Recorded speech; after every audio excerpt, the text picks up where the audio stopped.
Hey everyone! Did you know that not all fats are bad for your heart? It's true. Let me drop some fast facts on fats and heart health. First up, we have the good fats, also known as unsaturated fats. These include foods like avocados, nuts, and olive oil. They can actually help lower your bad cholesterol levels and reduce the risk of heart disease. So don't be afraid to include them in your diet. On the other hand, we have the bad fats, also known as saturated fats.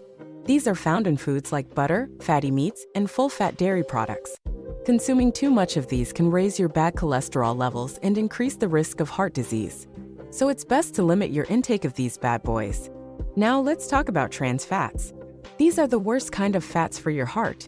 They're often found in processed foods like cookies, cakes, and fried snacks. Trans fats not only raise your bad cholesterol levels, but also lower your good cholesterol levels. Yikes! So be sure to check those food labels and avoid anything with trans fats. Remember, a heart-healthy diet is all about balance. So go ahead and enjoy those good fats in moderation while cutting back on the bad ones.